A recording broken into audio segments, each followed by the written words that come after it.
What happens to Macbeth in the hands of Norwegian crime novelist Jo Nesbo? Shakespearean scholar James Shapiro will be here to discuss the transformation of Shakespeare's dark tragedy into a gritty modern crime novel. Why write a novel about a killer nanny? Leila Slimani, in town for the Penn World Voices Festival, talks about her Prix Goncourt winning novel, The Perfect Nanny. Alexander Alter will give us an update from the publishing world. Plus, our critics Dwight Garner, Parl Sagel, and Jen Salai will join us to talk about the latest in literary criticism. This is Inside the New York Times Book Review. I'm Pamela Paul.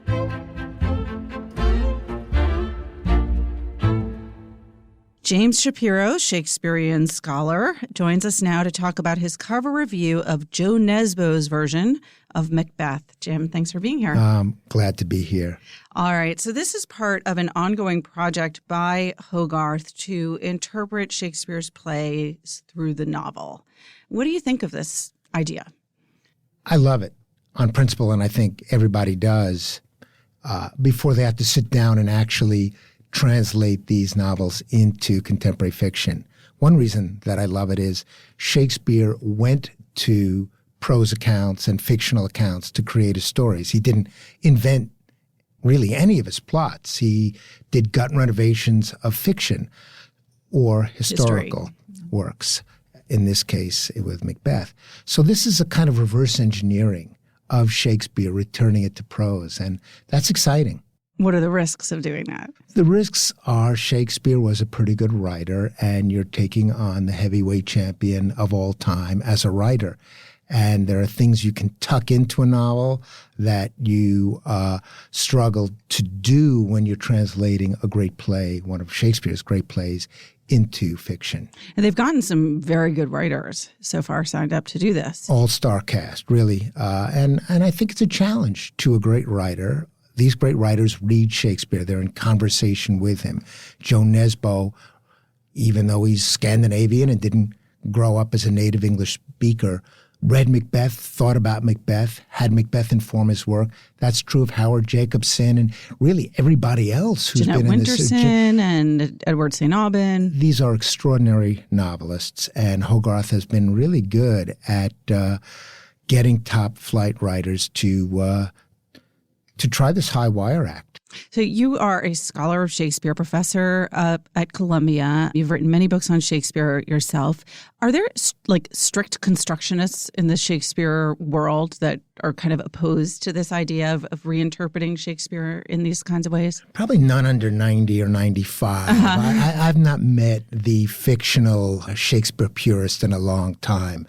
Most of us read fiction. We are living in the world. We understand that these plays were written 400 years ago, but they must reach a contemporary audience. And unless they speak to contemporary issues, they're dead on arrival. So every scholar I know is excited with the Hogarth venture and excited when a novelist they read is taking on a playwright they spend their lives teaching. All right. For listeners who have not recently read Macbeth, haven't seen a recent production or read a novel based on Macbeth, situate this play in Shakespeare's body of work. Sure.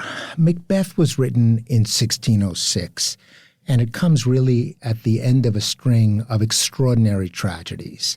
Shakespeare, around 1600, first stages Hamlet, and then we get in quick succession Othello and Lear, and here Macbeth. So these are extraordinary, dark, brilliant, canonical tragedies. And Shakespeare, born in 1564, is now in his early 40s, 42, when he's writing this play. And there are things that are going on in England that shape Macbeth. Macbeth is written in the winter or early spring of 1606. 4 or 5 months earlier, in November 1605, the Gunpowder Plot, essentially the first massive terrorist attack against the Scottish monarch who's sitting on the English throne, King James I, almost destroys the entire leadership of England, the royal family. 30,000 Londoners would have gone up in smoke had the Gunpowder Plot succeeded. So these are the months following a a failed terrorist attack that shook everyone up. And things like equivocation and fear of fifth columnists pervades the national consciousness. Shakespeare sits down and writes a play about the assassination of a Scottish king. Right. So it's topical, it's timely, and it is unnerving in a lot of ways. It may be the darkest of his tragedies along with Lear. What else distinguishes it from his other work? I think what is the finest attribute of Macbeth is the relationship between Macbeth and Lady Macbeth. All Shakespeare tragedies straddle a political story and a domestic story. And sometimes directors stress the domestic. You'll see that in Hamlet productions in particular. Sometimes they'll stress the political. You have the incredible backstory that's never spoken of in Macbeth that forms the bond of what is, to me, the most powerful marriage in Shakespeare. There are other important marriages, but the bond between Macbeth and Lady Macbeth is extraordinary and underspoken. We don't know whether they lost children. It seems to have happened. We don't know what their marriage, how long their marriage has been and what it's been like. But this is an extraordinary aspect of this play. At the same time, it's a story with national political succession issues. Who's going to reign in Scotland? A man kills the reigning king and assumes his throne, and we want to know what's going to happen to him. So there is the political, there is the domestic, both matter. Shakespeare is able to balance that or get both into the play in ways that contemporary dramatists and novelists struggle to reproduce. Do you think that Nesbo successfully gets at the core of what this play is about? I think Nesbo is the greatest contemporary writer of the thriller. And he understands that Macbeth is the great-granddaddy of the thriller, the murder mystery. And it is. Yeah. And he gets that as well as any writer can. But the genre in which he's writing is really not about marriages. So there is always a cost and always a price to pay when you are turning a Shakespeare play into something else, into a certain kind of novel, into a literary novel, into a thriller.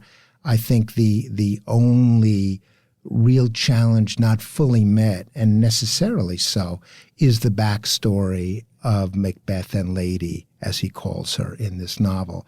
Still powerfully drawn characters, but, and I should say, directors struggle to get both of these. It's not as if you're using Shakespeare's words, it comes automatically. Great actors are thrown together on stage, as they are right now at the National Theatre and the Royal Shakespeare Company, and they're thrilling to watch. But most critics have felt they haven't scaled the Everest of that relationship between the Macbeths. So he chooses the political over the domestic. He chooses the political and the social, and he does it, to me, quite brilliantly by locating this story, not in 11th century Scotland, but in the 1970s, early 70s, in an unnamed town in Scotland or city. It could be Glasgow, it could be a combination of them, which bears all the hallmarks of the opioid-addicted parts of America today. Gang wars, alcoholism, shortened life, and historians even speak of this Glasgow effect in which people from these areas seem to die younger and lead more miserable lives. And he finds a perfect equivalent in that to the murky world of Shakespeare's medieval tragedy. Also not easy to do, and a brilliant move on Nesbo's part. That to me was brilliant and thrilling to follow. So he made this into something that speaks to 2018 as much as it speaks to 1606, as much as it speaks to 11th century Scotland. So you mentioned alcoholism and drug warfare, and a lot of this also is about drugs, and in particular, a drug that he calls in the novel the brew, which kind of does two things. Samples of the brew will not be distributed at bookstores, I think. It seems pretty high dose kind of drug. And What's wonderful about that is you have the witches with their cauldron and Macbeth throwing all this stuff into it, creating this brew. Mm-hmm. And Nesbo decides to call the drug everybody, including Macbeth, gets hooked on the brew. But it's also a play about all kinds of addiction, including the addiction to power. And much as in Shakespeare, Macbeth is an ambitious man. Right. And the two are fused, the addiction to drugs, which keeps people down, and the addiction to drugs and to power, which propels ambitious men like Macbeth. To put everyone else down. To keep everybody in place and to amass power. So the brew is one example of how he deals with, elliptically, the aspects of the supernatural in Macbeth. Any other, what else does he do with that, with the witches? And Hecate is this mysterious character that it seems another playwright collaborated with Shakespeare, Middleton, added at a certain point to Shakespeare's text, and some directors now cut it. Nesbo decides to make much of it, and without giving anything away, he fills out a number of characters who are only sketched out in Shakespeare. And the reason why Shakespeare is one of Shakespeare's shortest plays, his shortest tragedy, is a novel that reaches almost 500 pages, is because Nesbo really runs with the minor characters who we only glimpse in Shakespeare, but become fully fledged characters. And that's one of the ways in which he succeeds really in imparting his own style and vision and storytelling on a really enigmatic play that leaves more questions dangling than most. It's interesting because you wouldn't have expected this novel to be so long necessarily, but I think it may be the longest among the Hogarth Shakespeare series so far, because you have, as you mentioned, the shortest play. You have Joe Nesbo, who is known for fast-paced thrillers, and yet he makes this decision to write a very fully fleshed out novel. How successful is that? Do you think that was a good decision? It's a really good question, and I think it's going to depend on what kind of reader is going to be picking this book up. There are tens of thousands of what I would call genre fiction readers, people who read detective stories or thrillers, for every Shakespeare scholar out there who's going to read this. I think the challenge for readers is to suspend a certain kind of judgment. I don't read a lot of genre fiction, and I don't bring the sets of expectations that those readers will bring. I think thriller readers. This isn't Nesbo. Where is my guy? Right. Exactly? Why does this happen? How come this doesn't conform? The expectations of people who read detective stories or thrillers are really sharp. So they're going to have to put a little of that aside and immerse themselves into, let's just say, a more multidimensional story than they might ordinarily be used to. And readers of what we might call literary fiction, as if these distinctions matter, will also have to accept conventions that they're not used to. So I think that it's a great novel, and I think that readers will have to find their way into it in ways that are different than they usually expect. Had you read a lot of Nesbo before reading this? I've not. I've read a little Nesbo, and again, I tend to read people who've been dead for a long, long time. It's shocking. It's an occupational hazard. So I will pick up contemporary writers. I read Colm Toibeen. I read a lot of Irish writers right now who I find very powerful, and a lot of Brooklyn writers, although if you just read the top 100 Brooklyn writers, you could do nothing else. Yes, that's a full-time occupation. But I tend to read writers who write in English because I'm interested in the language as much as anything else. Nesbo, although he has a terrific translator, is a Norwegian writer. If I read Norwegian, I might feel differently. Does he do anything to capture the essence of Shakespeare's language in the novel? I was very curious about that. And I have to say that it's very difficult to drop in Shakespearean quotations. I think when I was younger, I probably tried this on dates unsuccessfully. It's more difficult to do. Pro in a dating novel. tip here. Do not. The answer is there are traces of Shakespeare's language, and they're thrilling to stumble upon. They're underplayed, I think, wisely, and in terms of the language and the style of a thriller, they could really stick out, and they don't. But they are used selectively and effectively. You mentioned earlier that Nesbo clearly, has read Macbeth, grew up with it. Were there little hints for the Macbeth insider sort of peppered throughout? Did you find yourself thinking the average reader will probably not understand that reference or get it? But that's one of the things I was thinking a lot about while writing this review.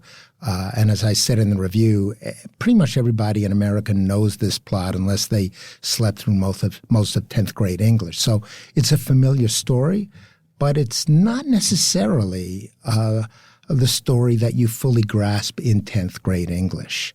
The story of this marriage is one that means a lot more to people who have been in a marriage or a partnership for a long time than to a high school student.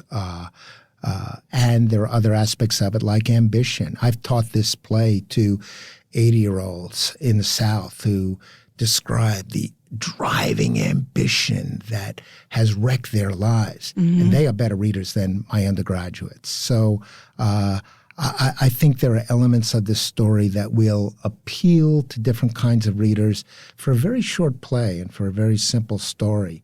There is an enormous amount going on. What is the nature of evil? What motivates people to do bad things? Can a community respond to the horrors of an ambitious ruler who is destroying political norms? These are big questions, and to his credit, Nesbo doesn't dodge them. What about the play Macbeth interests you most? That, too, is an extraordinary, difficult question to answer. At times, I think that the story of the central relationship matters to me most.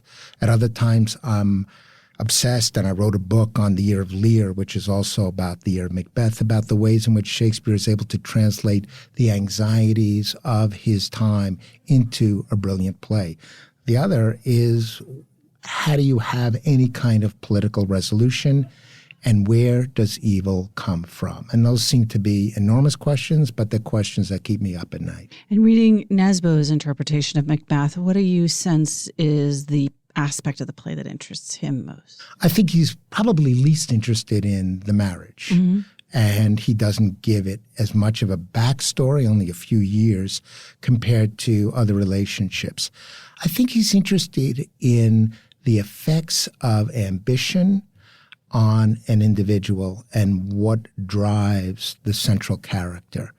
And towards the end of and he's also interested in society. He's interested in what are the conditions that allow for drug abuse, for gang warfare, for the disintegration of social norms.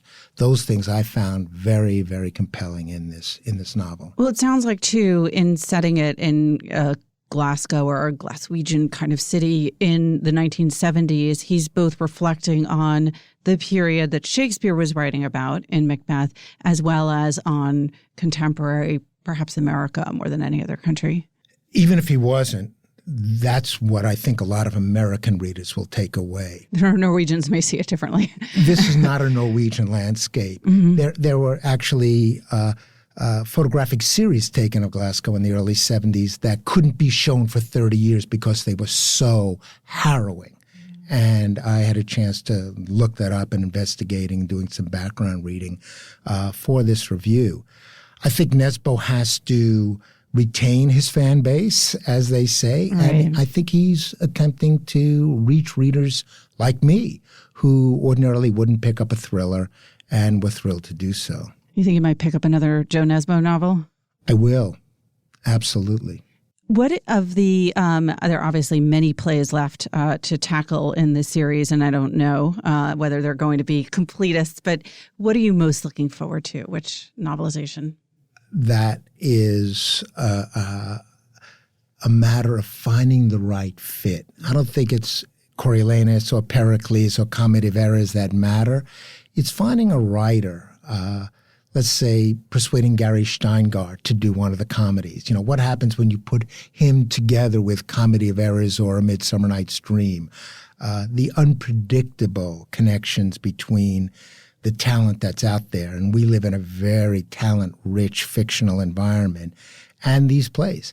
And what I'm happy about, really, so far is you have writers, Jeanette on The Winter's Tale is a good example, who live with these plays, who've discovered themselves in these plays. And I'm hoping the next generation is as steeped in Shakespeare, because it's always about a conversation between writers. In this case, a writer who's been dead for 400 years, but still lives in the consciousness of contemporary fiction writers. Is there a dream match you'd love to see? Oh, God. As soon as I say it, I'll be chastised by all my friends for not mentioning them. There's a lot of talent out there, and there are probably 30 plays unspoken for at this point. What a diplomatic answer. All right. Speaking of diplomacy, you're working on a book right now about Shakespeare in contemporary America. I imagine that part of that is about the divide or polarization of America. What's the book that you're writing? It is. The NEH gave me a fellowship this year to write a book on Shakespeare in America. Long may it live, the NEH. Long may it live, and I'm grateful for the time. I'm really going back to the early 19th century when everyone read Shakespeare, where Shakespeare spoke to all social classes across the nation. We have a lot of difficulty in this country speaking to each other about the things that most divide us: race, immigration, name two good examples. And we've always had that difficulty. Shakespeare is the vehicle or the proxy for Americans to negotiate their differences. So 100 years ago, when immigration was last an issue in this city, we staged a play about Caliban that was a stand-in really for the immigration question. When John Quincy Adams, our sixth president, was struggling to deal with issues of miscegenation, he writes an essay on Desdemona marrying a black man. What you can't say directly, you will say through Shakespeare. I'm just struggling to understand how we got to this point in our nation's history, and Shakespeare's allowing me to do that, and I hope to share that 2 years from today when the book comes out. All right. Well, if you're going to talk about a great match between the right novelist and the right Shakespeare play, we have the same challenge with our reviews, the right reviewer for the right book. So I think you couldn't ask for better than James Shapiro on Macbeth by Joe Nesbo. Jim, thanks so much for being here. Thanks, and thanks for having me review it. James Shapiro reviewed Macbeth by Joe Nesbo on the cover of this week's book review.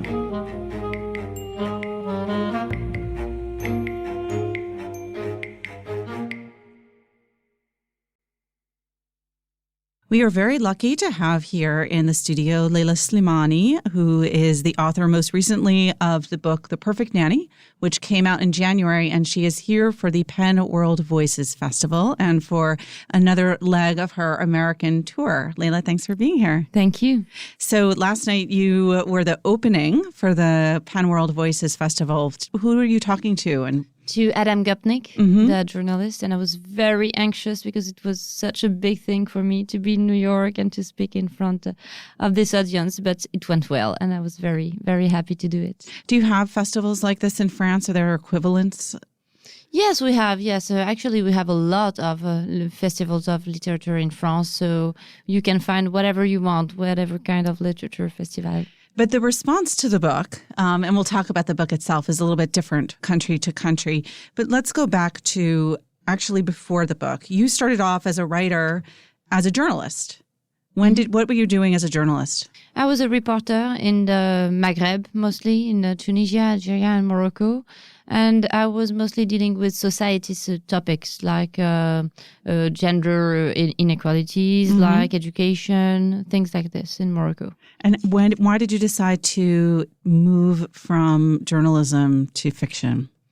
I was traveling a lot as a reporter, and I just had a little baby, and it was more and more difficult to travel and to be with my son. And it was very hard. It was just after the Arab Spring, and I was working a lot.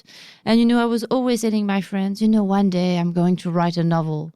And I said to myself, maybe one day you will be 50 and still saying to your friends, one day I'm going to write a novel. So I didn't want to have regrets. So I said, okay, I'm going to take 2 years, try to write a novel. If it works, it works. If it doesn't work, I will never speak again of this novel I want to write. And it worked. It worked. And the first novel was In the Garden of the Ogre. Yes. So what's interesting about that book and about The Perfect Nanny is that they both came out of news stories.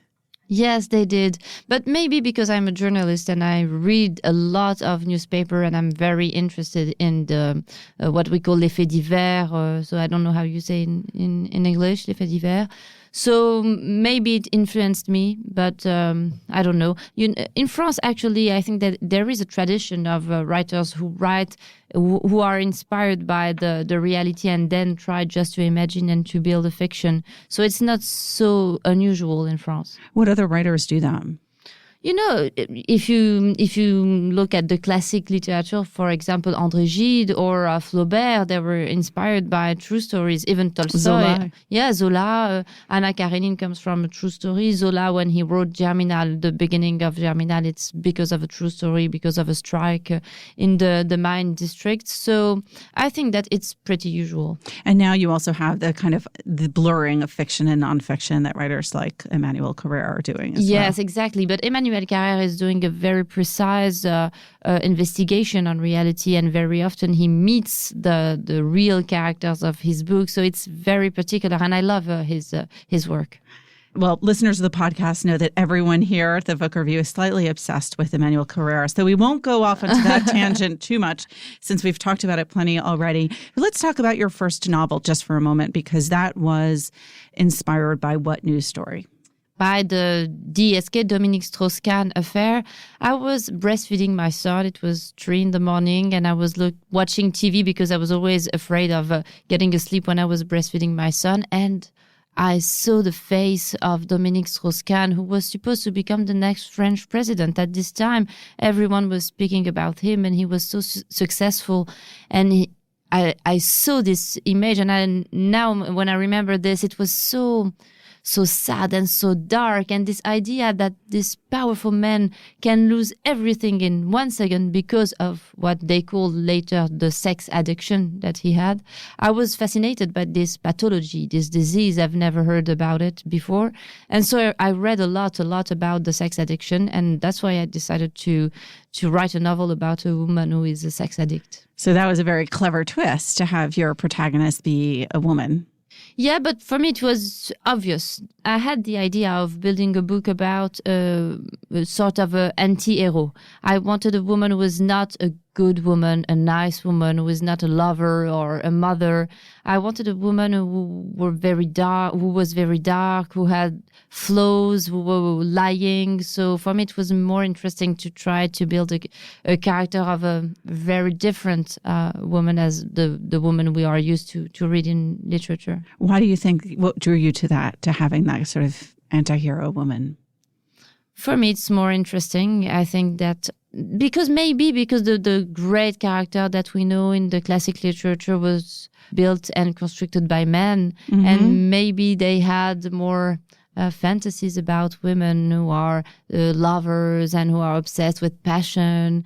And I think that maybe as a woman, I wanted to say that we are not as good as they imagine, and that maybe equality goes also with the fact that we have the same defaults. Can you say defaults? Yeah, faults. Faults. Yeah. We have the same faults as men. And I think it's very important to say that we are not only saints and good mothers and good lovers. And perhaps there's a little bit more nuance even to those darker characters when imagined by a woman than Exactly. And the fact that she's a sex addict or an infomaniac, it was very tricky for me because I didn't want the reader to judge her or just to say, okay, she's a whore, right, if you know what I mean. So I wanted the reader to try to understand her and to have empathy for her and to understand that the sex addiction, it's not only people who want to have a lot of sex. It's not about this. It's people who sometimes feel very lonely and who are completely lost. It's interesting to think of Dominique Strauss-Kahn as someone like that. And also, those two terms, nymphomaniac and sex addict, have very different kind of connotations. All right, so you picked another dark female character for your next book. What was the news story that inspired The Perfect Nanny? At the beginning, it was not the news story that inspired me because I was raised by a nanny in Morocco. I called her Mouima, which means little mother in Moroccan, and she was like a mother to me. She was very, very tender with me, and she was living with us in the house. She was not married, and she didn't have children herself. And I can remember that even as a little child, when I was 7, maybe, or 8. I could feel that she had a very ambiguous position in our home because she was living in our house, but I knew that it was not her house. Mm-hmm. And everyone was telling her, "Oh, Mouima, you're a member of the family." But I knew that she was not a real member of the family. So I wanted in a certain way to explore this very ambiguous position. And then I became a mother myself, and I hired a nanny just before beginning the book.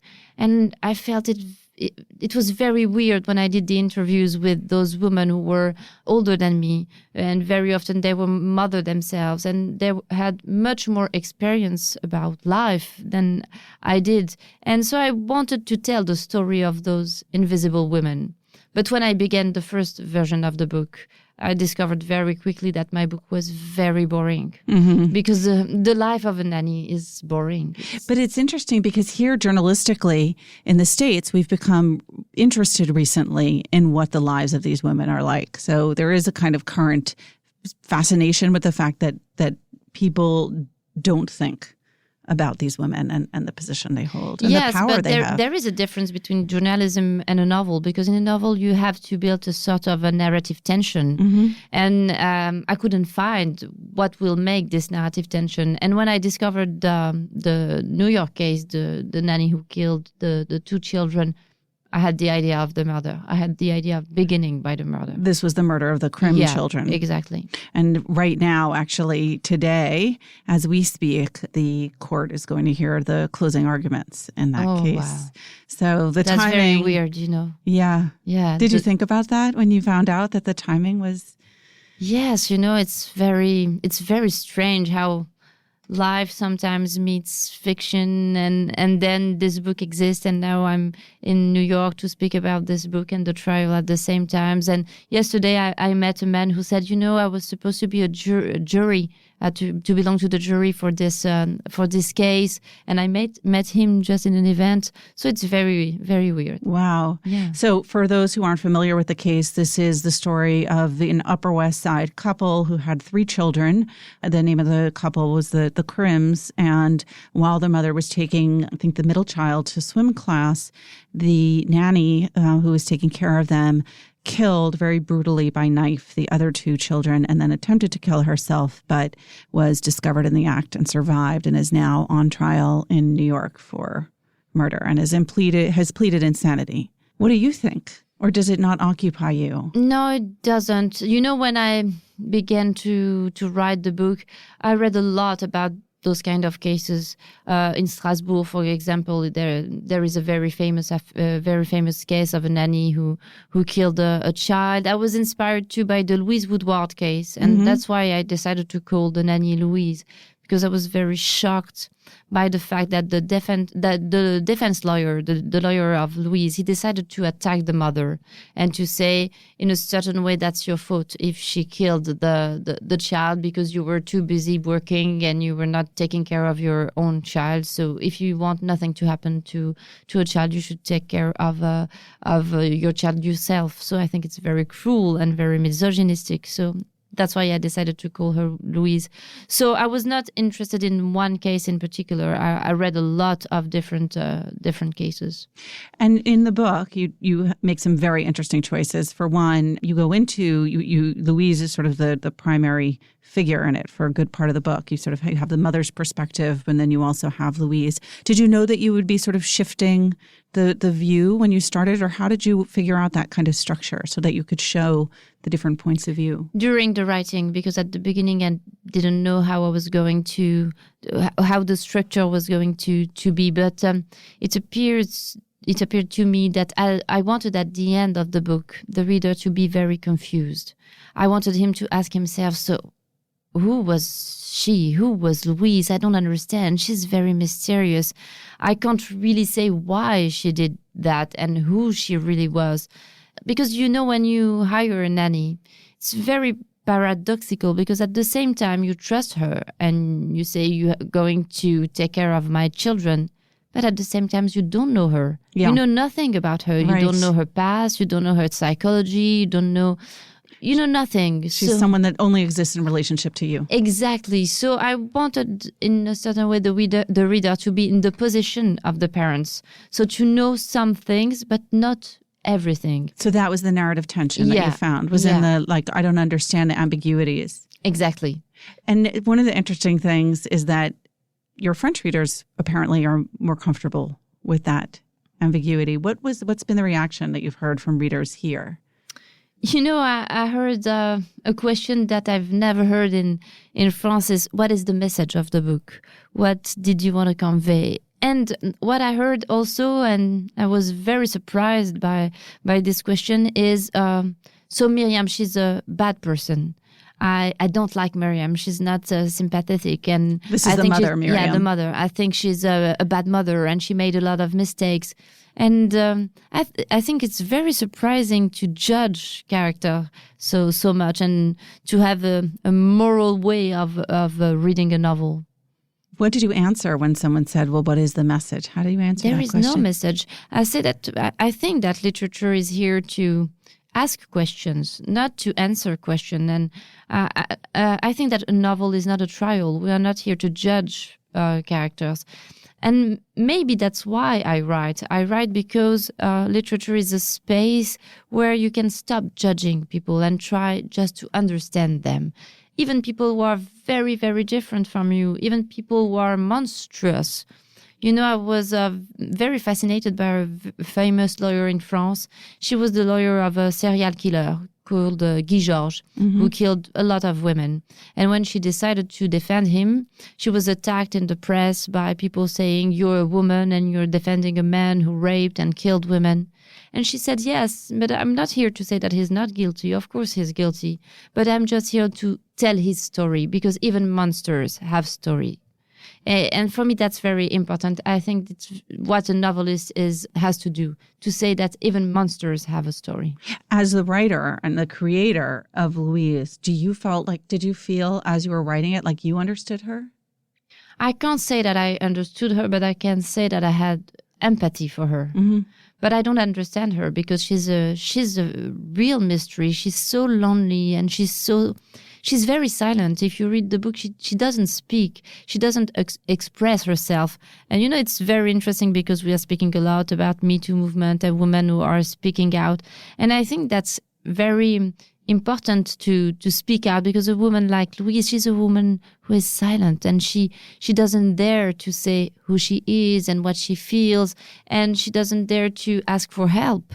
Maybe her whole life would have changed if she just had the courage to say to Miriam, please help me. My situation is very bad and I need someone to tell me what to do. So I don't really understand her, no.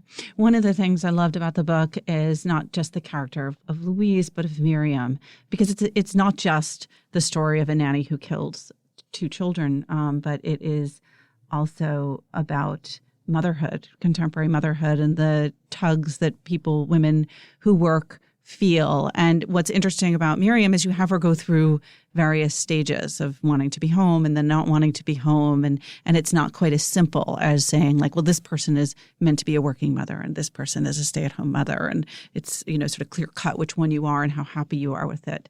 And then also that she took such joy in her work. Yes. And she's she's very anxious. She's a very anxious woman. And at the beginning of the book, she's a mother and she takes care of her 2 children. And I think that she's very disappointed when she discovers that she's not so happy as a housewife. And so it's very difficult for her to say to her husband, I want to go back to work, because that's not the happy and fulfilling and extraordinary life that everyone told me about. You're going to be a mother. That's going to be extraordinary, spending time with your children and playing with them. But actually, she's bored with her children and she feels lonely with her children. So she wants to be a lawyer again, but at the same time, when she works a lot, she feels very guilty of not being with her children. So I think that she's a kind of woman like me. I feel the same, who always feels incomplete. Mm-hmm. When you're at work, you feel that you should be at home, and when you're at home, you have the feeling that you should be at work. Yeah, so we should just neatly slice ourselves into little pieces, and then we would be okay. Yes, exactly. So another decision you made, you start with the murder. Why did you do that? Because I like the idea that the reader is going to be active when he reads the book, that he is the one who is going to investigate and to try to figure out why Louise did such a monstrous act. I really want him to be involved in the reading of the book. So, and I think that if I begin with the murder, he's going to have the most important information. So, of course, he's going to look at every details of the everyday life with more attention. And he's going to ask himself, oh, now, maybe that's now that she's going to kill the children. Oh, that's now that that she became crazy. So I think that it was a way to hook the reader's attention. Right. It's almost like, in Hitchcock, where you show that the bomb is under the table, and then the tension is, when is it going to go off? What's going to happen? How is it going to... I have to ask you to repeat a story that you told me yesterday. You're here in New York. You're traveling actually with your children and your husband. And so since you had work to do, you needed to hire a babysitter. Yes. Tell me about that. What happened? So she arrived and she was very late. She arrived at the hotel and she was crying. And I said, no, don't worry, that is no problem. We can go to the restaurant later.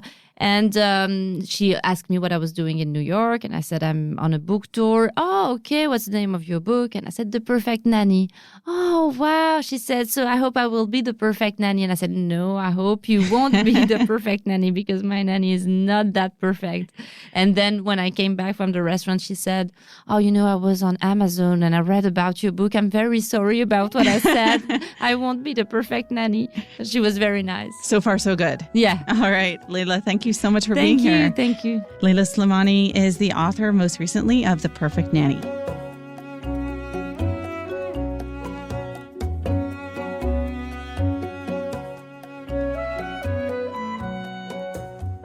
Alexandra Alter joins us now with news from the literary world. Hi, Alexandra. Hi, Pamela. What's new? Well, there is a book that came out this week that everyone has been anticipating for many, many months, and we actually broke the news that it was going to be published. This is James Comey's book, A Higher Loyalty. And Wait, what book? Sorry. I'm sorry. The look on your face. If only listeners could have seen it. She looked very serious. I was just, it's early here in the morning in New York, and I was taking advantage of Alexandra's tender, fragile state. What book? Yes, this is a great question. James Comey's book, A Higher Loyalty, which he has been plugging in a tour that already feels endless, even though the book just came out on Tuesday. He's been on every major news show that you can imagine, and there's more to come. And of course, getting attacked repeatedly by the president on Twitter, which, as Michael Wolff demonstrated with Fire and Fury, is a recipe for massive book sales. And I think, this time the publisher, which is Flatiron, realized that they had to be ready with a lot of copies. When Michael Wolff's book came out, they had only printed 150,000 copies and quickly sold out. The first printing for James Comey's book is 850,000 copies, which is quite large. So These are the same parent company, right? Yes, they are both part of Macmillan. So Michael Wolff's book was published by Henry Holt. Flatiron is also part of Macmillan. They seem to be really locking up a lot of these kind of explosive Trump expose books. So it's been interesting to see. There's kind of a mixed reaction, I would say. Well, the commercial response has been incredibly strong. It's number one on Amazon. I would be very surprised if it doesn't debut at number one on the Times list. But the kind of critical response and the response from the political sphere has been decidedly mixed. I think, some people feel that Comey, by kind of holding all this information back until his book tour, was sort of taking advantage of, the interest in Trump and his particular perspective on Trump, given that he was fired by him and he's a potential star witness in the investigation into whether there was obstruction of justice. He sort of held back a lot of his views until his book tour. And I think, some people feel like, well, if you're going to present yourself as this morally upright person, who's written a whole book about ethical leadership, this appears to be a bit self-aggrandizing. Like, why wouldn't you have done this earlier, given your say, had your say spoken out publicly in force before the book actually came out? Yeah, or exactly. I mean, there aren't huge news revelations in it, which I think diffuses some of that criticism. It's not like he was sitting on information that investigators needed to know or anything like that. A lot of it is his, a lot of the interest in the book has to do with his personal opinions. And he is in a very good position to sort of express those. So I think, you're seeing a mixed response. Other people are really embracing it and saying, well, he's really laying out in a very clear, cogent way. He's clearly a good writer and a sharp thinker what he thinks of the president. So much has been written about the book, so I don't want to tread over what everyone else has said about it. But the things that I think have been less noted are, one, that he is a really good storyteller. I don't think he had a co-writer on this. He seems to have written it himself. And very quickly. And it's well-paced. And one of the things that I think he was trying to do was to create a clearer narrative through his own personal and professional experience that would show you, that would sort of build a case that what happened with both the emails and with Trump, criticize them as you will, but were consistent with a sort of trajectory that he's followed. And I know that the story of his experience with the Ramsey rapist had already been public, but to me that was new. And I thought that was very interesting. Yeah, and it read like a dark thriller, but what better kind of thriller is there? And then I also thought that he could be kind of funny and sort of quietly devastating. His descriptions of Jeff Sessions, I thought, were especially kind of damning. He compared him to Alberto Gonzalez, but I think he says something, but with none of the niceness or good intent. Yeah, I think this was in Michiko Kakutani's review where she said he's a first-class noticer. Like, he's clearly, and I think that comes from his investigative background. He is very attentive to details and kind of has a good emotional read on people. And so I think that's a good point. Like, here in the book review, the political world can be up in arms over this, but I think it's right to point out the sort of storytelling quality. Yeah, here we just care about the prose. Yes, exactly.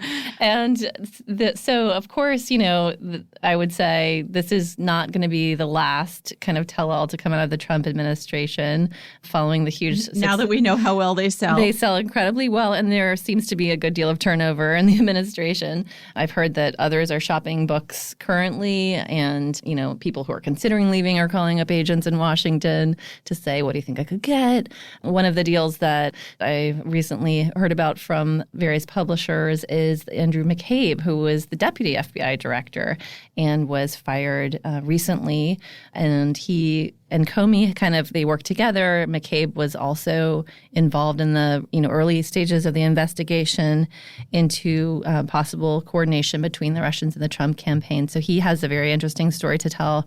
He was fired, though, for apparently, according to the Inspector General's report, not being forthcoming about his role in planting a media story and perhaps violating the department's media policy in leaking some information or authorizing some leaks. So it's sort of interesting. I think he might be looking at Comey's book tour and thinking, this is a way to tell your story. This is a way to give your side of things. And he certainly has a long, interesting history in law enforcement, too. He was in the department for more than 20 years and worked on the Boston Marathon bomber case and the Benghazi case. So he has a number of kind of high-profile cases that he can draw on. But it will be kind of interesting to see whether there's a limit to the public's appetite for these tell-alls, whether he can generate sort of Comey level of interest in his story, given that he's not as prominent, as a figure. And also, the timing, who knows what we'll be talking about in a year or so when the book is likely to come out, whether... We'll be talking about Rod Rosenstein. Exactly. Exactly. Thanks, Alexandra. Thanks for having me.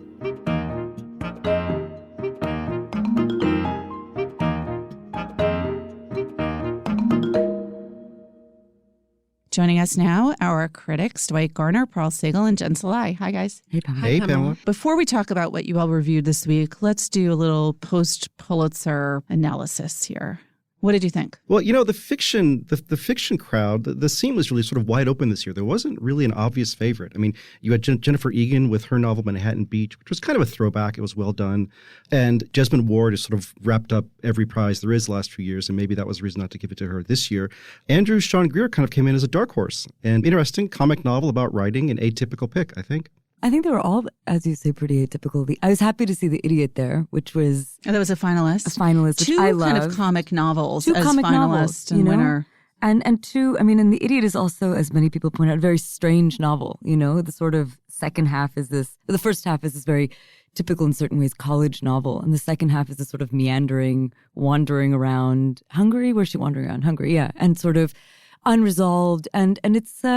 I think it's a novel that was very divisive. A lot of people loved it. A lot of people had lots of issues with it. But I was happy to see it because I think it took, real risks and was trying to do something different. And the third book, the other finalist for fiction, was Hernan Diaz's In the Distance, which was also kind of not just a dark horse, sort of an unknown horse in the race. But this is also why these prizes, like whatever we think of them, are so valuable because they do surface stuff that even like books that we missed. I had never heard of this. Yeah. No, I've not heard of it either. So. The nonfiction was maybe slightly less surprising. Slightly less surprising. It was James Forman Jr.'s Locking Up Our Own, which was listed as one of our 10 best in the book review. Jennifer Sr. also reviewed it really positively for the Daily. And, Forman tells a really interesting story about how basically the beginnings of what we now call mass incarceration. And he focuses on Washington, D.C., and he asks a really sort of complicated question, which is essentially how in a city where a lot of the law enforcement as well as the leadership was African American, how did mass incarceration essentially begin on their watch? And Forman himself was a public defender in D.C. in the 90s, and so he starts with his own sort of personal anecdote, basically trying to get leniency for one of his defendants. And everybody involved in the case was Black. Forman is Black.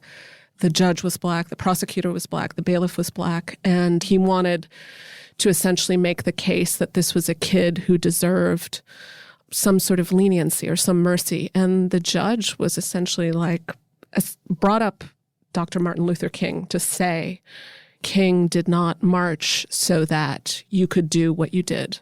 And it's a really sort of complicated, nuanced look at the history of it. And Forman comes to the conclusion that essentially if anything is going to change, it requires a really sort of wholesale rethinking of the criminal justice system and really focusing more on the notion of accountability rather than vengeance, because that's essentially what it's become. It's become extremely punitive.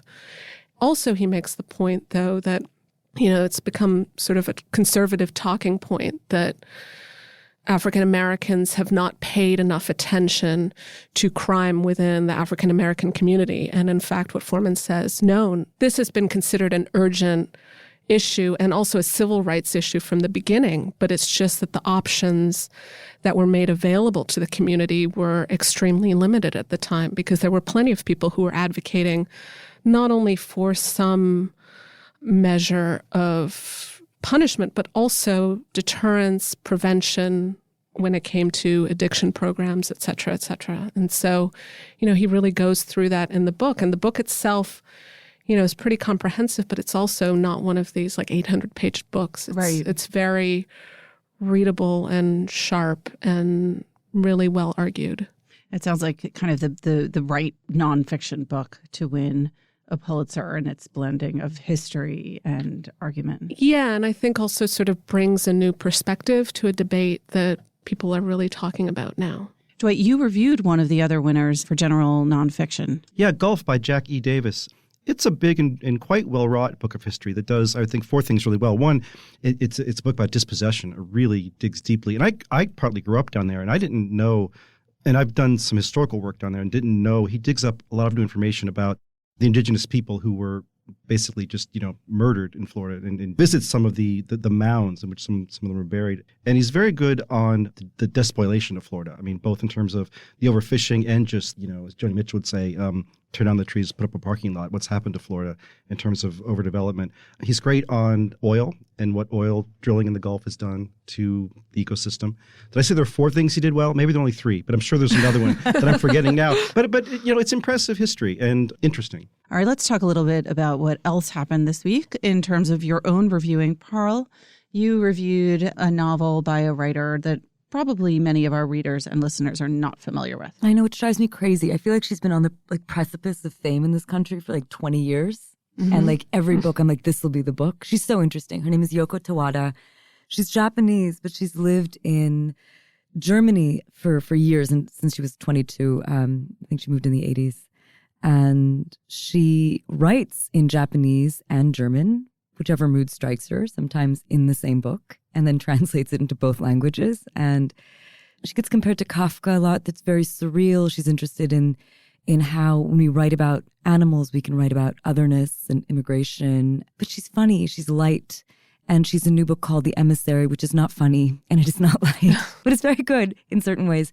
And it's this dystopian look at Japan after some unnamed disaster, and children are being born as old people, and the old people are endlessly robust. And society is just crumbling. And it's the story of this great-grandfather who's caring for his great-grandson, and essentially watching him die.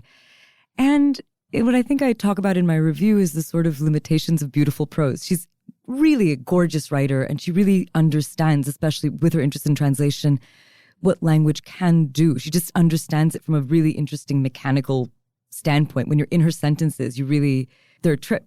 Each sentence is a little journey. But, it's a beautiful setup for a book that never quite congeals. It never really becomes more than its premise, than its amazing, horrifying situation.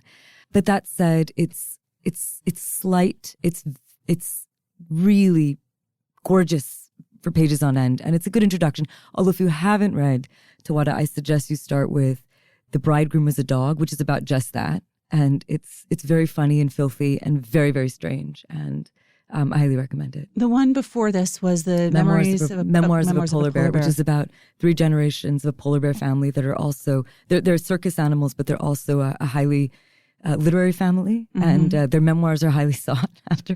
And it's a little bit it's about Knut, that famous polar bear in Germany who became a sensation and died, but it's also very much about the experience of being an immigrant and of being watched and of being looked at and being somebody who's hyper conscious and made to feel hyper conscious of your every gesture and of your every intonation. And it's very painful reading, very beautiful reading. I loved your description of that. So the sort of migratory life of the polar bear, Yes. that they're born in. They don't need visas. They shouldn't need visas.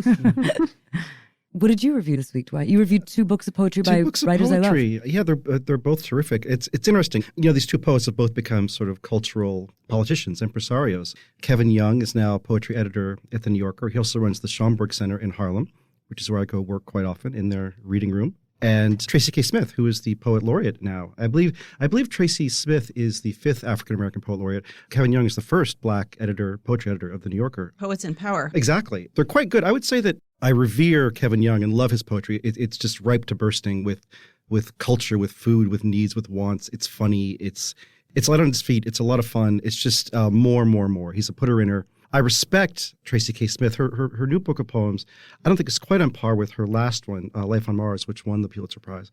The new one, though, it's very methodical. It's very wary. It's very of its moment, I think, with the world waiting and watching what politically is going to happen in Washington. A lot of the poems are sort of found poems using letters from the Civil War, from Black soldiers and their families who fought. And the poems are constructed out of this original language. And those are quite moving. She's just very deliberate here. And I think the book in its way is quite moving. I have a question. So as these two writers have become more famous and more prominent, do you think, and you are so familiar with their work, are they becoming safer too? Or do you think they're still taking risks?